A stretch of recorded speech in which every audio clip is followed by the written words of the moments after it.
இது மகிமை நேரம். கர்த்தராகிய இயேசு கிறிஸ்துவின் நாமத்தினாலே மகிமை நேரம் நிகழ்ச்சியின் மூலமாக மறுபடியும் உங்கள் யாவரையும் சந்திப்பதிலே நான் மகிழ்ச்சி அடைகிறேன். இந்த நாளிலும் நாம் சற்று தியானத்துக்கு என்று எடுத்துக்கொண்ட வேத பகுதி மத்தேயு 13ஆம் அதிகாரம் 31-32 வசனங்கள். பரலோக ராஜ்யம் கடுகு விதைக்கு ஒப்பாயிருக்கிறது. அதை ஒரு மனுஷன் எடுத்து தன் நிலத்திலே விதைக்கிறான். அது சகல விதைகளிலும் சிறியதாக இருந்தும் வளரும்போது சகல பூண்டுகளிலும் பெரிதாகி ஆகாயத்து பறவைகள் அதன் கிளைகளில் வந்து அடையத்தக்க மரமாகும் என்றார். நாம் இப்பொழுதுதான் கிறிஸ்துமஸ் பண்டிகையை கொண்டாடி முடித்திருக்கிறோம். மிகுந்த சந்தோஷத்தோடு மகிழ்ச்சியோடு நாம் காணப்படுகிறோம்.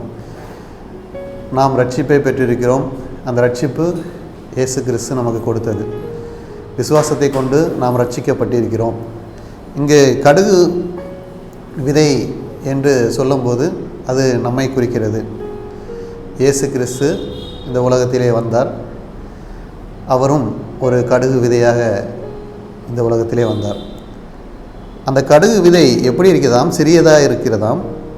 சகல பூண்டுகளிலும் அது பெரியதாகி வளரும்போது அது பெரியதாகிறதாம். அதிலே ஆகாயத்து பறவைகள் வந்து அதன் கிளைகளிலே அமரும் அளவுக்கு அது பெரியதாக வளர்கிறது.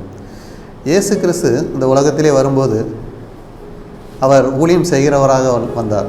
ஊழியம் கொள்பவராக அல்ல, ஊழியம் செய்பவராக வந்தார். அவர் ஊழியம் செய்ய ஆரம்பித்த காலத்தில் தனி ஒரு மனிதனாக ஊழியம் செய்கிறார். நிறைய மக்கள் அவருடைய உபதேசத்தை கேட்கிறார்கள். அவருடைய உபதேசத்தை கேட்டு பல மக்கள் அவருக்கு பின் செல்கிறார்கள். நிறைய பேர் ரட்சிக்கப்படுகிறார்கள். இன்னும் இயேசு கிறிஸ்து என்ன செய்கிறார்? தனக்கென்று 12 சீசர்களை தேர்ந்தெடுக்கிறார். 12 சீசர்களை தேர்ந்தெடுத்து அவர்களுக்கும் சுவிசேஷ பணியை கொடுக்கிறார். அவர்களும் போய் சுவிசேஷத்தை பிரசங்கிக்கிறார்கள். இயேசுவின் மூலம் பெற்றுக்கொண்ட சுவிசேஷத்தை பிரசங்கிக்கிறார்கள். அந்த 12 சீசர்களும் எப்படி அவரிடம் விசுவாசமாக இருந்தார்கள் என்றால், அவர் கூப்பிடும்போது அவர்கள் தாங்கள் செய்துட்டு இருந்த தொழிலை விட்டு வந்தார்கள். அவர்கள் தங்கள் வீடுகளை விட்டு வந்தார்கள். இப்படியாக கர்த்தருடைய சுவிசேஷம் பிரசங்கிக்கப்பட வேண்டும் என்று வாஞ்சியோடு வருகிறார்கள். தங்கள் உண்டான எல்லாவற்றையும் விட்டுவிட்டு வருகிறார்கள். பாருங்கள், இயேசு கிறிஸ்து ஆரம்பிக்கிற ஊழியம் 12 சீசர்களை அவர் ஏற்படுத்துகிறார். அவருடைய ஊழியம் பெரிதாகிறது. 12 சீசர்கள் மாத்திரமல்ல, நாம் வேதத்திலே வாசிப்போமானால் லூக்கா 10ஆம் அதிகாரம் 1ஆம் வசனத்திலே மேலும் 70 பேரை இயேசு தம்முடைய சீசர்களாக தெரிந்து கொண்டார் என்று பார்க்கிறோம். இயேசுனுடைய சுவிசேஷம் பிரசங்கிக்கப்பட்டு கொண்டே இருக்கிறது. மக்கள் ரட்சிக்கப்படுகிறார்கள்.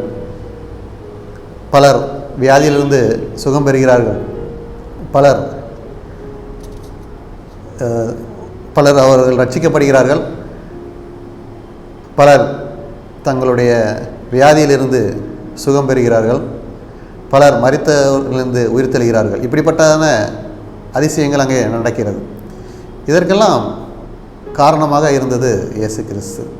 ஏனென்றால் அவர் கடுகு விதையாக விதைக்கும் பொழுது அவருடைய சுவிசேஷம் எல்லாருக்கும் அறிவிக்கப்பட்டு அவருடைய வளர்ந்து அவருடைய கிளைகளின் கீழே வந்து அடையும்படியாக மக்களை கூட்டி சேர்த்தது. அனைவரும் பரலோக ராஜ்யத்துக்கு நேராக வந்தடையும் மரமாக அவர் மாறினார். நாமும் இந்த காலங்களிலே கர்த்தர் நம்மை கடுகு விதைகளாக நம்மை விதைத்திருக்கிறார். இந்த உலகத்திலே கர்த்தருடைய சுவிசேஷத்தை நாம் எப்படி பிரசங்கிக்கிறோம், எப்படி மக்களுக்கு சொல்லுகிறோம் என்பதை நாம் சிந்தித்து பார்க்க வேண்டும். நம்மிடத்திலே அப்படிப்பட்டதான விசுவாசம் இருக்கிறதா? நாம் கடுகு விதையாக இருக்கிறோம். நாம் வளர்ந்து மற்ற மக்கள் வந்தடையத்தக்க அளவுக்கு பெரிய மரமாக நாம் மாறுகிறோமா என்பதை நாம் சிந்தித்து பார்த்தோமானால் நாம் விசுவாசத்தில் குறைவுள்ளவர்களாகவே காணப்படுகிறோம்.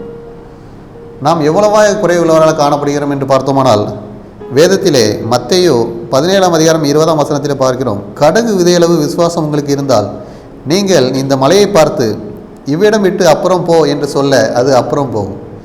உங்களால் கூடாத காரியம் ஒன்றுமிராது என்று வாசிக்கிறோம். மேலும் லூக்கா 17ஆம் அதிகாரம் 6ஆம் வசனத்தில் பார்க்கிறோம். கடுகு விதையளவு விசுவாசம் உங்களுக்கு உண்டாயிருந்தால் நீங்கள் இந்த காட்டத்தி மரத்தை நோக்கி நீ வேரோடே பிடுங்குண்டு கடலிலே நடப்படுவாயே என்று சொல்ல அது உங்களுக்கு கீழ்ப்படியும் என்றார். பாருங்கள், கடுகளவு விசுவாசம் இருந்தால் எப்படிப்பட்ட கிரியை செய்யுமாம்? பெரிய மலையை பார்த்து இங்கேருந்து பெயர்ந்து போ என்று சொன்னால் அது அப்படியே நடக்குமாம். அதுபோல் காட்டத்தி மரம், சகையு இயேசுவை காண ஏறிய உயரமான காட்டத்தி மரம், அதை நாம் பார்த்து பிடுங்குண்டு கடலிலே நடப்படுவதாக என்று சொன்னால் அது அப்படியே செய்யுமாம். இப்படிப்பட்ட விசுவாசம், கடுகளவு விசுவாசம் இருந்தால் கூட மிகப்பெரிய கிரியையாக மக்களை, இயேசுவை அறியாத மக்களை நாம் இயேசுவிடம் கூட்டி வரும்படியாக நம்முடைய சுவிசேஷம் நமக்கு பிரயோஜனமாக இருக்கும். இப்படிப்பட்ட விசுவாசம் நம்மளிலே காணப்படுகிறதா என்பதை நாம் சிந்தித்து பார்க்க வேண்டும். இப்படிப்பட்ட விசுவாசத்தோடு காணப்பட்டால் மட்டுமே கர்த்தருடைய ராஜ்யத்துக்காக நாம் இயேசுவை அறியாத மக்களை நாம் கூட்டி வர முடியும் என்பதை நாம் புரிந்து கொள்ள வேண்டும். எனவே நம்முடைய விசுவாசத்தை நாம் பெருக்கிக் கொள்ள வேண்டும். இயேசு உடைய பிறப்பின் நாட்களை நாம் மகிழ்ச்சியோடு கொண்டாடினோம். அந்த மகிழ்ச்சிக்கு, அந்த சந்தோஷத்துக்கு அளவில்லாமல் இருப்பதற்கு காரணம் நாம் பரலோக ராஜ்யத்தை பெற்றுக்கொண்டோம் என்ற சந்தோஷத்தை நாம் அறிந்திருக்கிறோம். இயேசு கிறிஸ்துவால் பெற்ற சுவிசேஷத்தை உட்கொண்டு இயேசுவின் மரல் கிளையிலே வந்து அடைக்கலம் பெற்று இயேசு நமக்காக ஆயத்தம் பண்ணியிருக்கிற பரலோக ராஜ்யத்தை நாம் சுதந்திரித்துக் கொள்கிறோம் என்ற சந்தோஷத்தோடு நாம் காணப்படுகிறோம். அப்படிப்பட்டதான விசுவாசம் நம்மளிலே காணப்பட வேண்டும் என்று பார்க்கிறோம். நாமும் சொல்கிறோம், நான் கர்த்தரையே நம்பியிருக்கிறேன், நான் அவரையே கைக்கொள்கிறேன். ஆனாலும் அவருடைய சுவிசேஷத்தை நான் சொல்லும்போது என்னால் மக்களை ரட்சிப்பின் பாதையிலே கொண்டு வர முடியவில்லை. ஏன் என்று பார்த்தோம் என்றால், நாம் வேதத்திலே பார்க்கலாம். யூதா 1ஆம் அதிகாரம் 20ஆம் வசனத்திலே நாம் வாசிக்கிறோம், உங்கள் மகா பரிசுத்தமான விசுவாசத்தின் மேல் உங்களை உறுதிப்படுத்தி கொள்ள வேண்டும் என்று பார்க்கிறோம். பரிசுத்தமானது எப்படி இருக்க வேண்டுமா? விசுவாசமானது எப்படி இருக்க வேண்டுமா? மகா பரிசுத்தமாக இருக்க வேண்டுமா? நாம் இயேசுவை விசுவாசிக்கிறோம், நம்மிடத்திலே விசுவாசம் காணப்படுகிறது, அது பரிசுத்தத்தோடு காணப்படுகிறதா என்பதை நாம் சற்று சிந்தித்து பார்க்க வேண்டும். நாம் உலகத்தின் கவலைகள், உலகத்தின் இச்சைகள், உலகத்தின் பாவங்கள், உலகத்தின் பின்னால் நாம் அலைந்து கொண்டிருக்கிறோம். ஐஸ்வர்யத்தின் மயக்கத்தில் நாம் அலைந்து கொண்டிருக்கிறோம். அதனால்தான் நம்மால் மக்களை ரட்சிப்பின் பாதையிலே கொண்டு வர முடியலை. எனவே பாவத்தை தூண்ட செய்யும் காரியங்கள் எதுவாக இருந்தாலும் நாம் அதை செய்யாதபடி இயேசுவிடம் வேண்டிக் கொள்வோம். இயேசு நமக்கு பலன் தருவார். நாம் விசுவாசத்திலே தரித்திருக்கும்படி, பரிசுத்தத்தோடு கூடிய விசுவாசத்திலே தரித்திருக்கும்படி செய்வார். கடுகு விதையாக விதைக்கப்பட்ட நாம் பெரிய மரமாக வளர்ந்து இயேசுவினுடைய சுவிசேஷத்தை மற்றவர்களுக்கு பிரசங்கிக்கும்படியான மக்களாக வளர்ந்து மற்றவர்களும் இயேசு அண்டைக்கு வரும்படியாக, இயேசுவினுடைய பரலோக ராஜ்யத்தை சுதந்திரித்துக் கொள்ளும்படியாக நாம் அவருடைய பாதையிலே நடத்துவோம்.